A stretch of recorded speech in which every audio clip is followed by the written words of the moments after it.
Imagina un llamado tan poderoso que logra movilizar a miles de personas hacia un destino incierto, un llamado que promete redención pero que oculta un oscuro legado de ambición y poder. La Primera Cruzada es un evento histórico que ha sido envuelto en mitos y leyendas.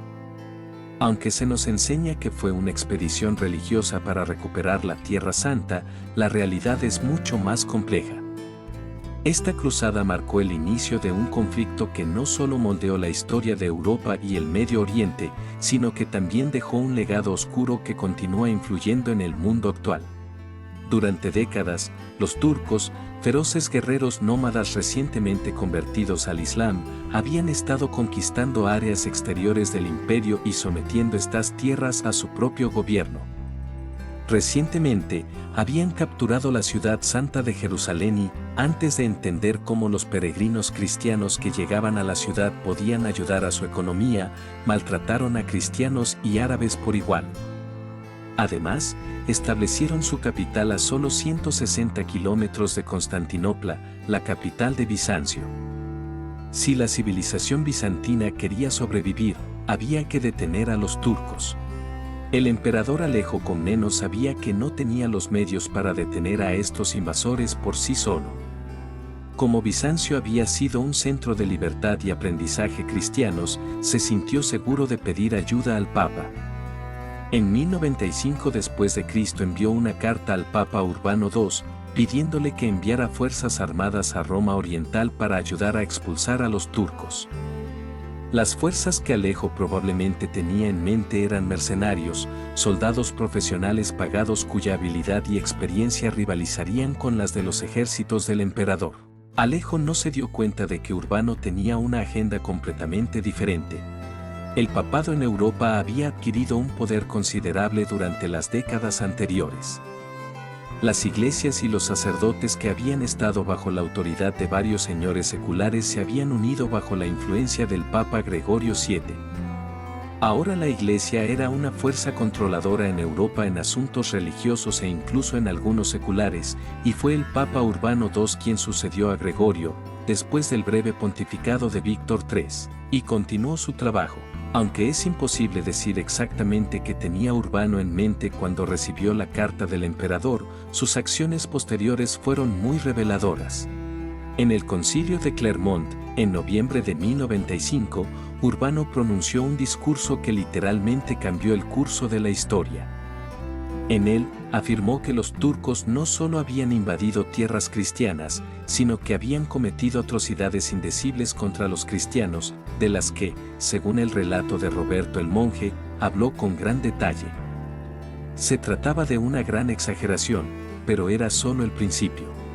Urbano continuó amonestando a los allí reunidos por los atroces pecados cometidos contra sus hermanos cristianos.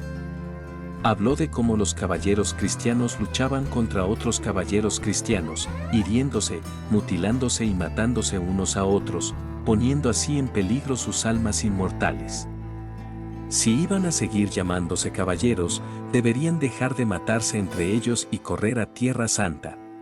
Deberíais estremeceros, hermanos, deberíais estremeceros al levantar una mano violenta contra los cristianos. Es menos perverso blandir vuestra espada contra los sarracenos.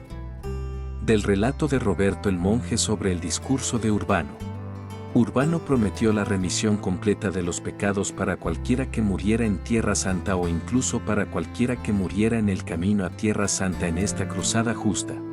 Se podría argumentar que quienes han estudiado las enseñanzas de Jesucristo se sorprenderían ante la sugerencia de matar a alguien en nombre de Cristo, pero es importante recordar que las únicas personas que, en general, podían estudiar las Sagradas Escrituras eran los sacerdotes y los miembros de las órdenes religiosas de clausura.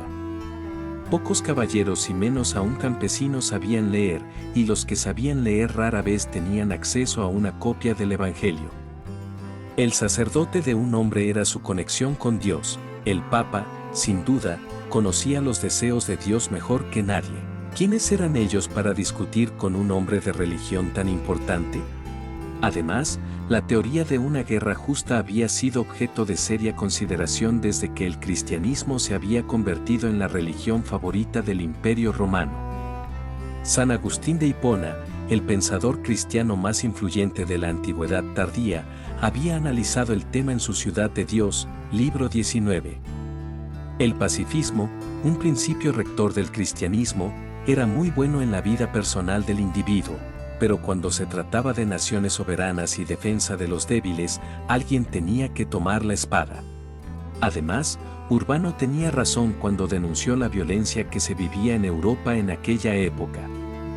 Los caballeros se mataban entre sí casi todos los días, normalmente en torneos de práctica, pero a veces en batallas mortales. El caballero, se podría decir con prudencia, vivía para luchar. Y ahora el propio Papa ofrecía a todos los caballeros la oportunidad de practicar el deporte que más amaban en nombre de Cristo. El discurso de Urbano desencadenó una serie de acontecimientos que continuarían durante varios cientos de años y cuyas repercusiones todavía se sienten hoy en día. No solo la primera cruzada fue seguida por otras 7 cruzadas formalmente numeradas, o 6, según la fuente que se consulte, y muchas otras incursiones, sino que toda la relación entre Europa y las tierras orientales se alteró irremediablemente. Los cruzados no limitaron su violencia a los turcos ni hicieron distinciones claras entre los grupos que no fueran evidentemente cristianos. La propia Constantinopla, que en ese momento todavía era una ciudad cristiana, fue atacada por miembros de la Cuarta Cruzada en 1204, gracias a los ambiciosos comerciantes venecianos. ¿Estaba Urbano intentando establecer un imperio cristiano en Oriente? Si así fuera, es dudoso que pudiera haber previsto hasta qué extremos llegarían los cruzados o el impacto histórico que finalmente tuvieron sus ambiciones. Ni siquiera vio los resultados finales de la primera cruzada. Cuando la noticia de la toma de Jerusalén llegó a Occidente, el Papa Urbano II ya había muerto. Hasta luego.